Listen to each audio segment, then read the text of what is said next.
Salam, mən Əli Qasim Eynullayev. Ramazan ayının dualarını səsləndirənlərdən biri mən idim.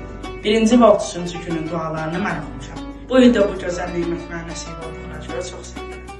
Hamınızın Ramazan bayramınızı təbrik edirəm. Salam, mən 9-cu günün duası oxuyan uşağım. Mənim adım Muhammed Əmindir. Mən istəyirəm ki, bu Ramazan ayı İmamzama ağası sonuncu Ramazan ayı olsun. Ramazan bayramınız mübarək. Mən 15-ci gün, 24-cü gün və 29-cu günün duasını oxuyan uşağam. Adım Məhəmməd Cavad. Heyfsilənirəm ki, bu gözəl Ramazan ayı bizim əlimizdən çıxır. İnşallah gələn il Ramazan ayı hamımıza nəsib olar. Ramazan bayramınız mübarək olsun. Salam, mən 19, 20, 21-ci günün dualarını oxuyan Cavadzadə Sədaqət. Öncelikle Ramazan bayramımızı təbrik edirəm. Allah tuttuğunuz oruçları qəbul etsin və bu Ramazan ayını son Ramazan ayımız qərar verməsin. Mən İmaməli Aşıqlər Heyətinin kiçik üzvü Ələsgərzadə Hüseynəm. Allah bütün oruç namazınızı qəbul etsin və bayramınız mübarək. Əziz müsəlmanlar, mən İmaməli Aşıqlər Heyətinin kiçik üzvü olan Ələsgərzadə Zəkiyəyəm.